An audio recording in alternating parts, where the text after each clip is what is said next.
Thank you, Presiding Officer. This is my first speech here solely as the MSP for Glasgow South Side. And it's also the first programme for government in 17 years that I've not been involved in as either First Minister or Deputy First Minister. So to say that my perspective on politics has altered would be something of an understatement. Certain things look different, perhaps a bit clearer, in fact, from here than from the trenches of the political front line, and I'll perhaps return to that later. Firstly, though, straight to yesterday's programme for government. I enthusiastically commend it.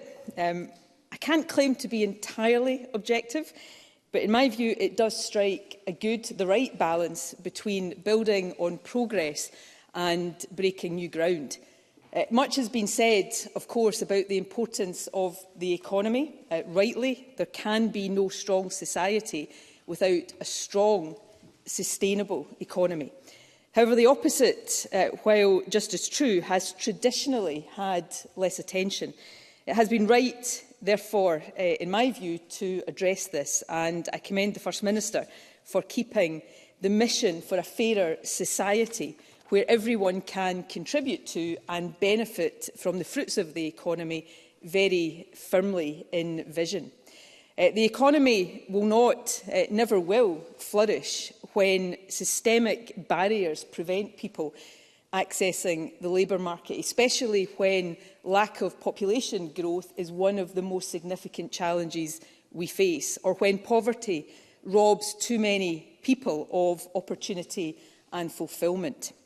I am extremely proud of the doubling of early years education and childcare, a vitally important infrastructure project as well as social initiative, and I'm proud too of the establishment of the Scottish Child Payment.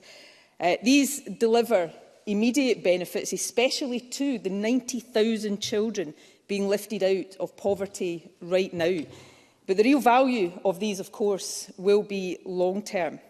In that vein, I very much welcome plans to further expand childcare. The pilot that was announced yesterday is a sensible approach, and I hope very much that it will lead as soon as possible to mainstreamed provision.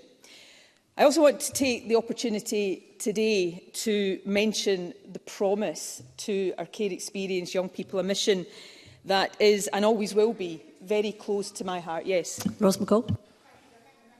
I thank the member for the intervention. The member will be aware of the Promise Oversight Board. They had a report that came out in June of this year, where the board states that it doesn't believe that delivering the aims of the Plan 21-24 is realistic by next year.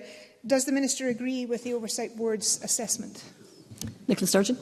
I do believe that that is the case right now, but I don't believe that that is inevitably what has to be, which brings me exactly to the point I wanted to make. The promise is and always will be a mission very close to my heart, and this is very relevant to the point the member raises. As on so many areas, there is a need to make up for time lost to the pandemic, and that is why I do welcome and applaud the focus that a new Cabinet subcommittee will bring. The promise is, of course, about improving the lives of young people in care, but we must also remember that it's about something else as well, supporting families better so that fewer young people need to go into care in the first place. And to that end, I look forward to hearing about progress in financing and implementing the critically important Whole Family Wellbeing Fund. The other aspect of the programme for government that merits... I'll take one more intervention. Pam Clancy. I thank the member for taking that intervention, and I recognise the contribution of the Whole Family Wellbeing Fund, but will the member recognise then that 18 months into the pilot in Glasgow, not a penny has been commissioned yet, and there are organisations like the Govan Help who are critical in delivering these services who really need some of that money? Nicola Sturgeon. Yes, I do. That's why I think progress does need to be accelerated, which is why I mentioned that point. The other aspect of the programme for government that merits close attention is access action to accelerate the green transition, essential to safeguarding the planet and building a fairer society, but also the most important opportunity we have to achieve sustainable economic growth. I welcome plans to take forward the recommendations from the FM Investor Panel established towards the end of my time in office. Moving away from fossil fuels, which we must do, doesn't mean turning off the North Sea taps overnight, as some mischaracterise, but turning on new taps. And the First Minister is right to criticise the UK Government approach. Makes only a marginal, at best, difference to the lifespan of the North Sea, but comes at a heavy cost to the environment and also to the focus we need on building renewables capacity as quickly as possible. Lastly, on climate, I look forward to seeing Scotland's world-leading commitments on financing for the loss and damage suffered by the Global South taken forward fully. I want to conclude, Presiding Officer, with a few words, not so much on what we do here, but on how we do it. Before I do, let me say that I accept my share of responsibility for the state of our political discourse. If anything, though, that makes me more determined to play a part in trying to change it. Polarisation in politics is much maligned. It is the paralysis of action that it can result in, though, that should worry us most. So perhaps we need to, as we embark on a new term, have some principles in mind to guide us. Firstly, a collective recognition that the challenges we face require tough decisions. These are by definition hard, they're often unpopular, and will always meet resistance from those who benefit from the status quo. That's not an argument to ignore those voices, but it is important that we make sure that they don't become an automatic veto on the change that is necessary. Second, an acceptance that we can't just wish for the ends of our policy objectives. We must also have the means to deliver.